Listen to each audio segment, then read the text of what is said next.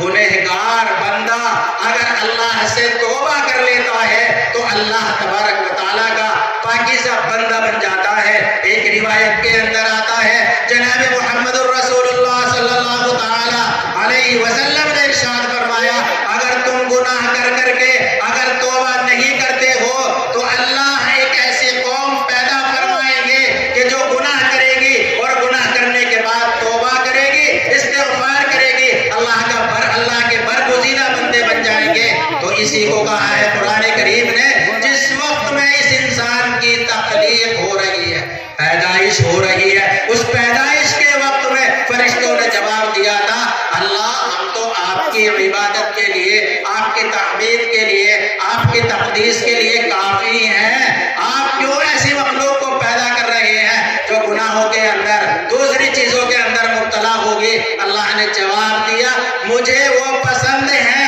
ان کی ضرورت کے اعتبار سے جو اپنی ضرورتوں کو دنیا کے اعتبار سے پوری کریں گے اور میری عبادت کے اندر مشغول ہوں گے اور ان کو شیطان بہکانے والا نہیں ہوگا الا عبادک منہم المخلصین. تو میرے محترم بزرگوں اور دوستوں ایک ذمہ داری تو آپ حضرات کی یہ ہے کہ آپ اپنے بچوں کو دینی تعلیم دلائیں قرآن کریم پڑھوائیں قرآن کریم سکھوائیں. ہر بچہ ہمارا قرآن کریم پڑھنے والا ہو. دوسرے یہ کہ جو ہم نے گناہ کر رکھے ہیں ان گناہوں سے توبہ و استغفار کرے گناہوں پہ شرمندہ ہو اور شرمندہ ہو کر کے ہم اللہ کے برگزیدہ بندے بن جائیں. اللہ مجھے